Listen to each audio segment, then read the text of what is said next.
सभी को नमस्कार। जय संविधान, जय सामाजिक न्याय।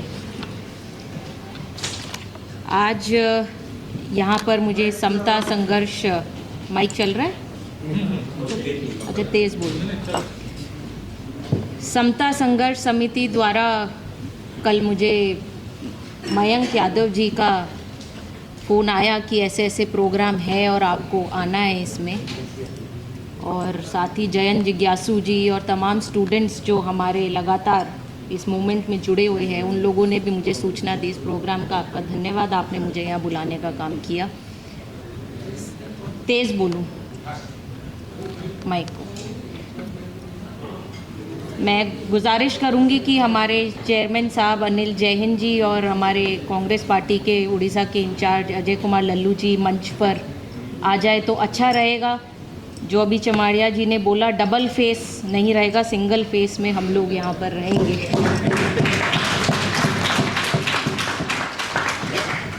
साथियों, मैं यहाँ पर आई हूँ तो मुझे मेरे खून ने बुलाया है। मेरी रगों में जो खून दौड़ता है वो ऐसा खून दौड़ता है जो आज याद भी आप लोग कर रहे हैं। और लगातार जब ये चीज़ें चलती हैं तो मैं भी अपने पिताजी को बहुत याद करती हूँ। वो आज होते तो निश्चित तौर पर, चाहे बीमार अवस्था में भी होते, लेकिन आपके लिए आवाज़ ज़रूर उठाते हैं। लेकिन आज वो नहीं है तो उनकी कमी तो खल रही है। लेकिन हम सब लोग, खाली मैं ही नहीं, हम सब उनके वंश हैं और हम सब ये प्रयास करते हैं कि उनके विचारों को हम आगे लेकर चले और ये लड़ाई हम अच्छे से लड़ें। क्योंकि उनका स्टूडेंट्स से खास कर जो छात्र रहे हैं उनसे खास लगाव रहा है। क्योंकि वो खुद छात्र राजनीति से संघर्ष कर कर यहाँ तक पहुँचे थे। मेरे हिसाब से संसद में उनको 50 साल से ज़्यादा ही हो गए थे और बतौर सांसद ही वो रहे। उन्होंने कभी इधर उधर दाएं बाएं देखने का काम नहीं किया। तो ऐसी परिस्थितियों में आज जब यहाँ पर यूजीसी का कानून लागू होता है, उसके अंदर ओबीसी को जगह मिलती है, एससी एसटी को जगह मिलती है, बहुत अच्छी बात है। लेकिन साथियों, ये हमें सोचना पड़ेगा कि हमारी जगह के लिए हमें इतना संघर्ष क्यों करना पड़ता है। हम बहुजन हैं, हमारी संख्या ज़्यादा है, संघर्ष उनको करना चाहिए, हमें संघर्ष की ज़रूरत नहीं है। अब आवाज़ पहुंच रही होगी, माइक चालू हो गया। यहाँ पर मेरे से पहले भी वक्ताओं ने बहुत सारी बात रखने का काम किया। मैं उनकी बात बहुत ध्यान से सुन रही थी।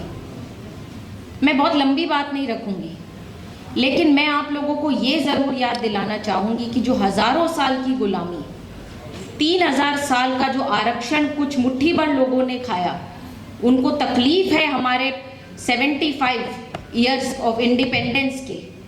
और जो उसमें से कुछ लगभग 20 या 30 साल जब मंडल कमीशन लागू हुआ उस आरक्षण से ओबीसी के लिए, और जो 75 ईयर्स की हमारी जो संघर्ष, जो हमें बाबा साहब अम्बेडकर ने देन दी संविधान की, अगर उससे दिक्कत हो रही है तो हम सोचने पे मजबूर हो जाए।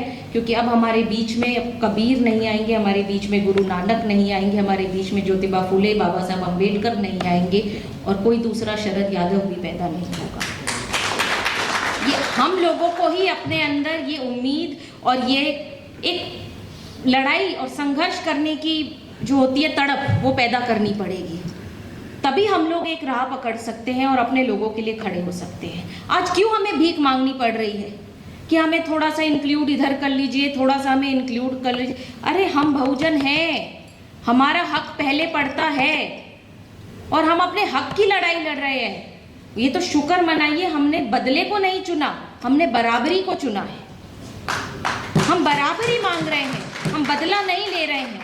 जो 3000 साल की गुलामी सही है और सैकड़ों साल की, हम तुलसीदास को नहीं मानते, हम कबीर को मानते हैं।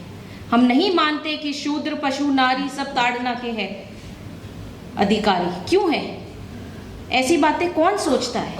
हमें गर्व है कि हम शूद्र हैं और हम हैं शूद्र, हम गर्व से ये बात कहेंगे क्योंकि हमारी संख्या ज़्यादा है।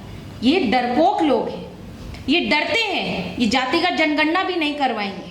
जातिगत जनगणना में इन्होंने ओबीसी को शामिल भी नहीं किया है। जो फर्स्ट फेज की जनगणना आई है उसके अंदर ओबीसी का सवाल ही गायब कर दिया। हमारे शीर्ष नेतृत्व राहुल गांधी जी जो हाल ही में, मैं यहाँ पर फिर से कहूंगी कि कांग्रेस पार्टी ने कभी सामाजिक न्याय की बात नहीं करी, लेकिन हमारे न्याय योद्धा राहुल गांधी जी लगातार सामाजिक न्याय का झंडा लेकर चल रहे हैं। और कहीं ना कहीं मैं समझती हूँ, क्योंकि मैंने बहुत करीब से देखा है, उन्होंने ओपन प्लेटफॉर्म पे भी कहा है कि मेरे पिताजी को अपना राजनीतिक गुरु मानते थे। उन्होंने बहुत समय बिताया है उनके साथ, बहुत कुछ जानने की कोशिश की, बहुत ही उनके अंदर एक सीखने की लालसा है। और यही कारण है कि आज मैं, राजेंद्र पाल गौतम जी, अनिल जैहिंद जी, अजय कुमार लल्लू जी जैसे लोग इस पार्टी में हैं, बंधे हुए हैं पर है और अपना संघर्ष कर रहे हैं और लड़ते रहेंगे, क्योंकि हमारे नेता हमारे साथ है और इसमें मुझे कोई शर्म नहीं आती कहने में। राहुल गांधी जी ने जातिगत जनगणना की बात उठाई, उससे पहले मैं थोड़ा जाऊंगी। मैंने बहुत करीब से 3 चीजें देखी हैं, अपने घर में देखी हैं। हो सकता है वो संघर्ष मैंने ना देखा हो, लेकिन जब हमारे घर में रात को खाना खाने के समय हम बैठते थे तो वो संघर्ष के किस्से और हमारे आसपास जो हमारे घर के खुले द्वार में लोग आते थे परेशान होकर, भेदभाव झेलकर, उनको हमने बहुत करीब से देखा है। जो व्यक्तिगत रूप से लगातार मेरे पिताजी के पास आते थे वो ये बात समझते होंगे, उनके द्वार हमेशा खुले रहते थे।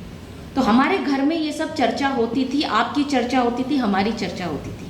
मेरे पिताजी के पाँव इतने थे, वो लाठियाँ खा कर संसद तक पहुँचे थे, या वीपी हाउस से पैदल जाते थे पार्लियामेंट हाउस, जब पहली बार सांसद बने थे।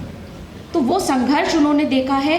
तो और ऐसा उन्होंने, अगर हमें ऐसा महसूस नहीं होने दिया, ऐसी प्रिविलेज उन्होंने हमें दी, लेकिन उन्होंने हमेशा ये कहा और ये सिखाया कि जिसके साथ बीत रही है उसके साथ हमेशा खड़े रहो, वो अपने हैं। इसीलिए मैंने बोला आज मेरे खून ने मुझे यहाँ लाकर खड़ा किया है। यहाँ पर तमाम लोग अपने आंकड़े रखने का काम कर रहे थे। मैं ये जानती हूँ कि भेदभाव होता है, और यूजीसी क्यों ज़रूरी है, क्योंकि हर कदम पर भेदभाव है। आप एडमिशन के लिए जब एंट्रेंस टेस्ट देते हैं उसमें आपको फेल कर दिया जाता है, आपको क्लियर नहीं किया जाता है। अगर भूले भटके अगर थोड़ा बहुत सीट भरने के लिए पिछड़े और दलित समाज के लोग पहुंच भी जाते हैं एम्स में, नीट में, तो उन लोगों को हटा दिया जाता है। मुंगेकर कमेटी की रिपोर्ट तो आपने देखी होगी कि एम्स में किस तरीके से फिजियोलॉजी के पेपर में टैगिंग कर विशेष समुदाय के लोगों को फेल किया गया था। उस कमेटी ने साफ बताया है इस बात को। क्यों एम्स में 4थे या 5वें माले पर SC ST OBC के बच्चों को कमरा दिया जाता है हॉस्टल में? क्यों हम लोगों को प्रिविलेज नहीं है कि हम घुसते ही अपने कमरे में जाएं और अपने आराम से रहें? 3-4 माले क्यों हम चढ़े? तो साथियों, ये सोची समझी साजिश होती है, इसके लिए बहुत ज़रूरी है। हमारे नेता भी हमको कहते हैं, और मैं देखती हुई अभी आई हूँ, मेरे पिताजी के लगातार संघर्ष रहा है। अनिल जैहिंद जी यहाँ पर मौजूद है, उन्होंने साझी विरासत बचाओ, यहाँ पर रत्नाकर जी भी बैठे थे, इन सब लोगों ने मिलकर एक साझी विरासत बचाने की जो मुहिम चलाई थी देश भर में। अब वो समय आ गया है कि अब आप युवा शक्ति भी उसको, और मयंक कितना अच्छा काम कर रहे हैं, उसको आगे लेकर चलने का काम कीजिए, क्योंकि ये आपकी विरासत है और ये अब बचाने का समय आ गया है। इसके बाद आपको मौका नहीं मिलेगा। आज आप लोगों के साथ भेदभाव हो, सुनने वाला कोई नहीं है, सुप्रीम कोर्ट में नहीं है, आपकी फैकल्टी नहीं है। JNU की वाइस चांसलर कहती है कि दलित और ब्लैक विक्टिम कार्ड खेलते हैं। अरे हमसे अच्छे तो वो गोरे हैं अमेरिका में, उन्होंने इतना बड़ा दिल रखा कि बराक ओबामा को वहाँ का राष्ट्रपति बना दिया। हम क्या हैं? हम आज भी उसी जाति व्यवस्था में पड़े हुए हैं, और ये जाति व्यवस्था नहीं जाने वाली है साथियों। आपका खून बदल सकता है, आपका लिंग बदल सकता है, आप अपना शहर, देश, नेशनैलिटी सब कुछ बदल सकते हो, पर आप अपनी जाति नहीं बदल सकते हो। ये सच्चाई है।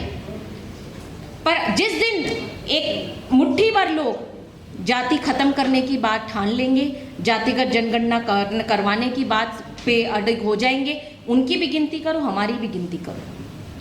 वो कास्ट सिस्टम मानना बंद कर दे, हम भी कास्ट सिस्टम मानना बंद कर देंगे। हम तो मान ही नहीं रहे कास्ट सिस्टम, हम तो एक तरफ पड़े हुए हैं। तो इसीलिए साथियों, यहाँ पर आप लोगों ने मुझे बुलाया, मैं ज़्यादा समय नहीं लूँगी। आज मेरे दादा ससुर राव महावीर सिंह जो हरियाणा में कैबिनेट मिनिस्टर रहते थे, उनकी पुण्यतिथि भी थी, तो मैं अपना कार्यक्रम छोड़कर यहाँ पर, मुझे मयंक ने बुलाया और मेरे दिल के करीब था ये विषय, तो मैं यहाँ पर आई। आप सब लोगों ने मुझे सुनने का काम किया, बुलाने का काम किया, उसके लिए बहुत बहुत